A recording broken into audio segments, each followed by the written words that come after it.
Chapter number 12 में हम बात कर चुके हैं कैपेसिटर के बारे में। और वहाँ पर हमने पढ़ा था कि कैपेसिटर एक ऐसी डिवाइस है जो कि एनर्जी को स्टोर करती है इलेक्ट्रिक फील्ड में। हम इसे थोड़ा सा रिकॉल करेंगे और इसके बाद हम आज का टॉपिक शुरू करेंगे जो कि है energy stored in an inductor.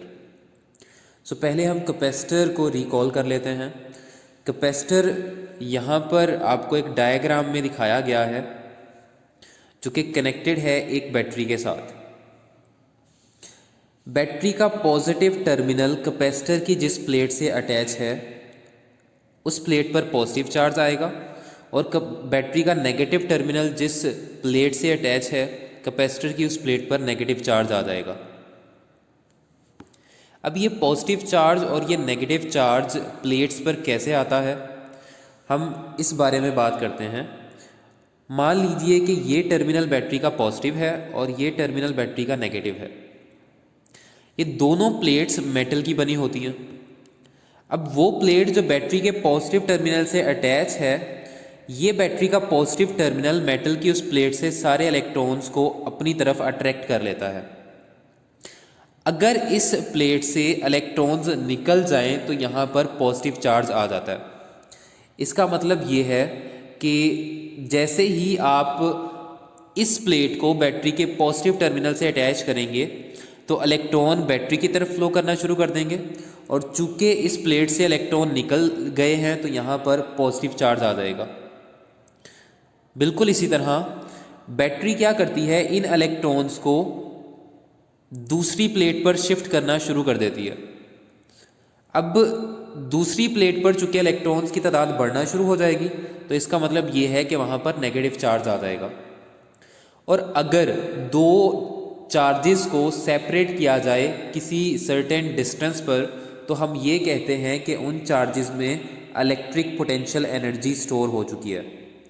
जैसा कि अगर इस पॉजिटिव चार्ज के करीब इस नेगेटिव चार्ज को लेकर आए तो ये नेगेटिव चार्ज इस पॉजिटिव चार्ज की तरफ अट्रैक्ट होता है। अगर मैं इस नेगेटिव चार्ज को किसी सर्टेन डिस्टेंस पर लेकर जाना चाहता हूँ इस पॉजिटिव चार्ज से, इसका मतलब ये है कि मुझे वर्क डन करना पड़ेगा फोर्स ऑफ अट्रैक्शन के अगेंस्ट।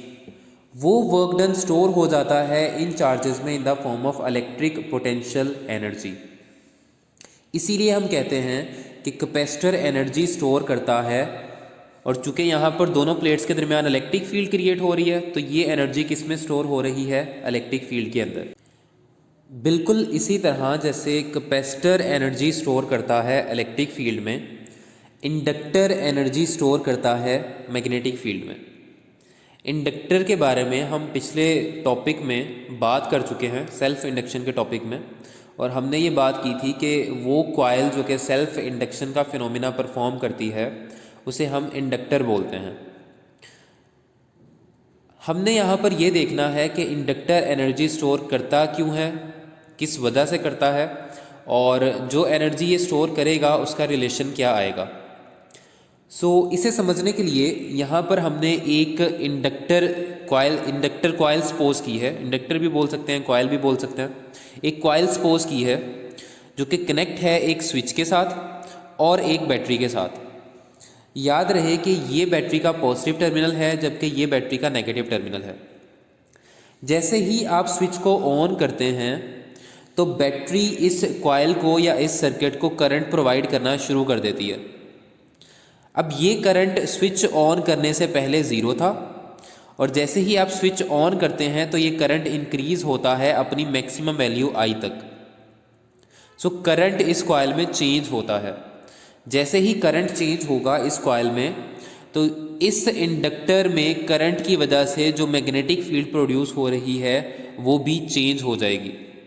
और मैग्नेटिक फील्ड चूँकि इसी कॉइल में से भी पास करेगी तो हम ये कह सकते हैं कि इस कॉइल में से मैग्नेटिक फ्लक्स चेंज होगा और ये मैग्नेटिक फ्लक्स इस कॉइल में ईएमएफ इंड्यूस करेगा जिसे बैक ईएमएफ या सेल्फ इंड्यूस्ड ईएमएफ बोलते हैं, और इसे हम यहाँ पर रिप्रेजेंट करेंगे ईएल से। याद रहे यहाँ पर ईएल सेल्फ इंड्यूस्ड ईएमएफ या बैक ईएमएफ है। सेल्फ इंड्यूस्ड ईएमएफ या बैक ईएमएफ जो इस कॉइल में करंट चेंज होने की वजह से प्रोड्यूस होगी, ये ईएमएफ ओपोज करेगी बैटरी की ईएमएफ को, और बैटरी की ईएमएफ को अगर करंट इस कॉइल में मुसलसल फ्लो करवाते रहना है तो बैटरी को इस इंड्यूस्ड ईएमएफ के अगेंस्ट वर्क डन करना पड़ेगा, और वही वर्क डन इस कॉइल में स्टोर होता है in the form of magnetic energy.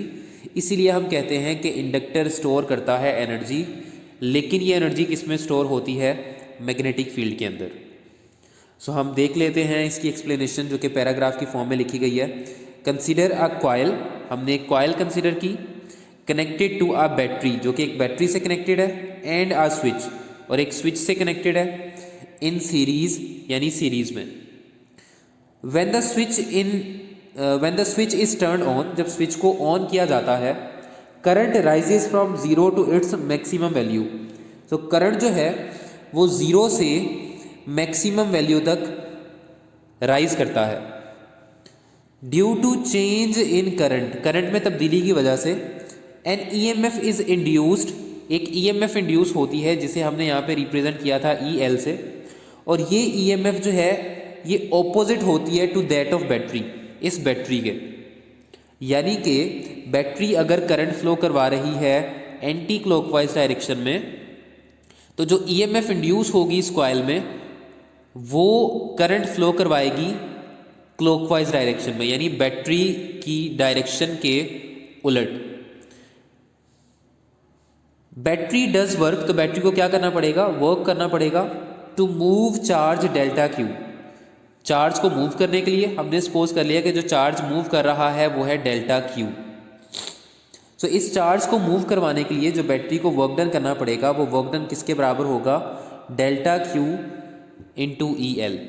ये फॉर्मूला चैप्टर नंबर 12 में हम पढ़ चुके हैं कि जो वर्क डन है ये बराबर होता है डेल्टा क्यू इंटू V के।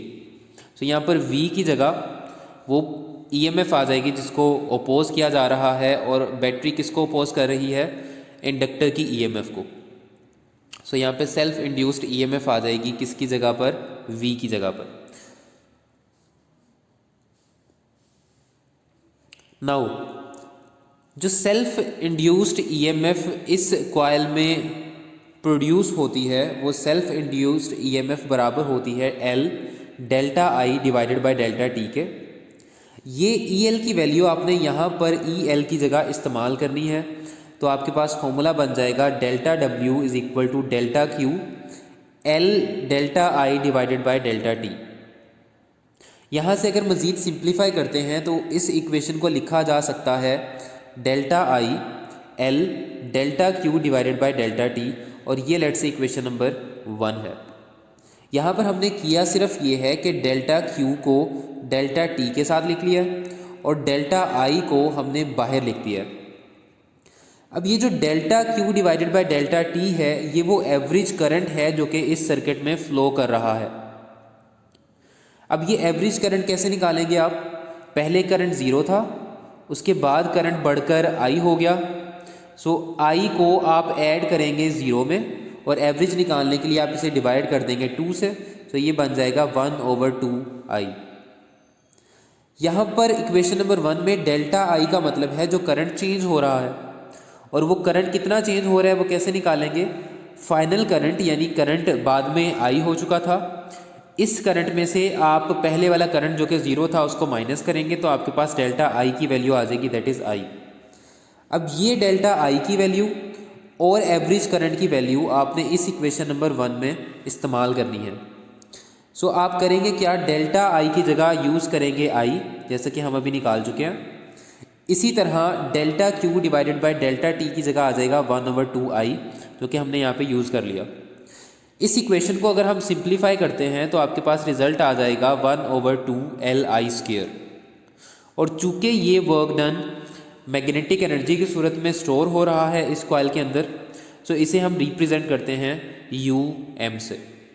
अभी हम इस इक्वेशन को मज़ीद सिंप्लीफाई करते हैं। इस इक्वेशन को मज़ीद सिंप्लीफाई करने के लिए हम यहाँ पर L की वैल्यू निकालेंगे और आई की वैल्यू निकालेंगे और वो वैल्यूज़ आप इस इक्वेशन में यूज़ करेंगे ताकि इस इक्वेशन को मज़ीद सिंप्लीफाई किया जा सके। सो चलते हैं अपनी नेक्स्ट स्लाइड पर।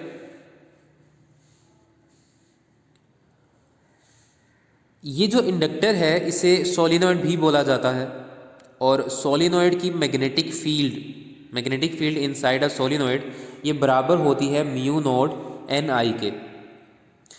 यहाँ से हमने सबसे पहले वैल्यू निकालनी है करंट की। सो इस इक्वेशन से अगर मैं करंट की वैल्यू निकालता हूँ तो ये करंट बराबर आ जाएगा B divided by mu naught I. ये वैल्यू कैसे आएगी, आपने यहाँ से म्यू नॉट एन को लेफ़्ट साइड पर जो B मौजूद है उससे डिवाइड कर देना है, तो आपके पास करंट की इक्वेशन ये बन जाएगी। अब चूंकि इस कॉइल में फ्लक्स चेंज हो रहा है और जो फ्लक्स इस कॉइल में से पास कर रहा है वो फ्लक्स निकालने का फॉर्मूला है BA। सो B की वैल्यू आप यहाँ पर यूज़ करेंगे और ये आपके पास वैल्यू आ जाएगी, फ्लक्स बराबर है म्यू नॉट एन आई इंटू ए। नाउ सेल्फ इंडक्शन के केस में हम पढ़ चुके हैं कि जो सेल्फ इंड्यूस्ड EMF है, ये रिलेशन हमने पढ़ा था सेल्फ इंडक्शन में, दैट जो फ्लक्स पास करता है n नंबर ऑफ टर्न्स में से ये बराबर होता है L I के। और यहाँ से अगर मैं L की वैल्यू निकालता हूँ, ये L की वैल्यू बराबर आएगी n phi divided by current.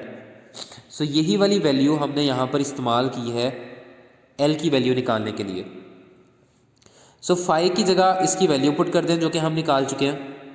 बाकी सारे फैक्टर्स यानी कि n और i ये एज इट इज़ यहाँ पे मौजूद रहेंगे। अब देखें ऊपर न्यूमिनेटर में जो i है वो नीचे डिनोमिनेटर के i से कैंसिल हो जाएगा और आपके पास रिजल्ट में सिर्फ n म्यू नॉट n और a बन जाएगा। अब सोलिनॉइड के केस में हमने पढ़ा था कि जो स्मॉल n है ये एक्चुअली क्या होता है, number of turns per unit length. और यहाँ से अगर मुझे कैपिटल N की वैल्यू निकालनी हो, ये बराबर होती है स्मॉल n, L इधर आकर मल्टीप्लाई होगा into L। So capital N की जगह आप यहाँ पर इस्तेमाल करेंगे n इंटू L। सो सिंप्लीफाई करने के बाद L की वैल्यू आ जाएगी n square L mu naught into A। अब ये जो I की वैल्यू हम निकाल चुके हैं और ये L की वैल्यू जो निकाल चुके हैं ये हम यूज़ करेंगे इस इक्वेशन में। सो ये इक्वेशन बन जाएगी, L की जगह आप यूज़ करेंगे n square L mu naught A, जबकि I की जगह आप यूज़ करेंगे B divided by mu not N।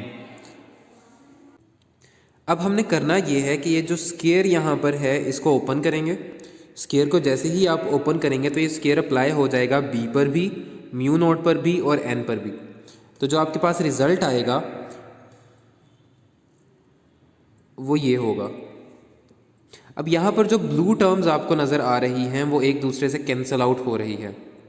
So cancellation के बाद जो सिंप्लीफाइड रिज़ल्ट आपको मिलेगा वो इसके बराबर होगा।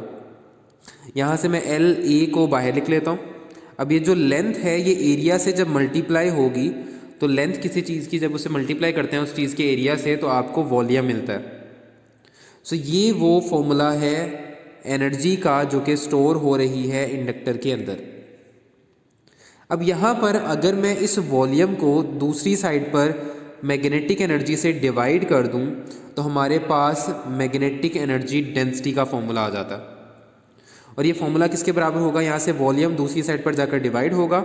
सो आपके पास ये रिज़ल्ट बनेगा और राइट साइड पर बच जाएगा 1/2 B square divided by mu not.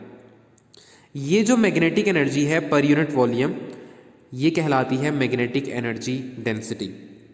So the magnetic energy per unit volume is called magnetic energy density.